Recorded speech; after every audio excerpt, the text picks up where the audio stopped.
નમસ્કાર મિત્રો, વિડીયોમાં તમારું સ્વાગત છે। જી હા મિત્રો, અત્યારે હાલ મોટા અને મહત્વના સમાચાર સામે આવી રહ્યા છે। તો મિત્રો, સમાચારમાં વાત કરીએ તો અમદાવાદ શહેરમાં હવે રિક્ષામાં એકલા મુસાફરી કરતા પહેલા ચેતી જજો, તમારી સાથે લૂંટની ઘટના પણ બની શકે છે। શહેરમાં રિક્ષામાં બેસાડીને લૂંટ કરતી ગેંગનો આતંક વધી રહ્યો છે। દાણી લીમડાના 3 લોકોને રિક્ષામાં બેસાડીને લૂંટી લેવામાં આવ્યા છે। જી હા મિત્રો, અત્યારે હાલ મોટા અને મહત્વના સમાચાર સામે આવી રહ્યા છે। સરી બતાવીને 3 પેસેન્જર પાસેથી લૂંટ ચલાવવામાં આવી છે।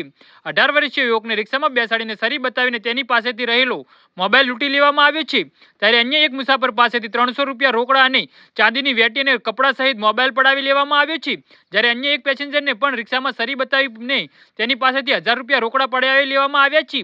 ત્યારે આ સમગ્ર મામલે દાણી લીમડા પોલીસે 2 ગુના દાખલ કરીને આ ગેંગને ઝડપી લેવા માટે વધુ તપાસ હાથ ધરી છે અને ગેંગના સભ્યોને ઝડપી પાડવા ચક્રી ગતિમાનો કર્યા છે। જી હા મિત્રો, તો આના વિશે તમારું શું કહેવું છે તો નીચે અમારી કમેન્ટ બોક્સમાં જરૂરથી જણાવજો અને અમારી YouTube ચેનલને સબસ્ક્રાઇબ કરવાનું ભૂલતા નહીં। વિડીયો પૂરો જોવા બદલ તમારો ખૂબ ખૂબ આભાર।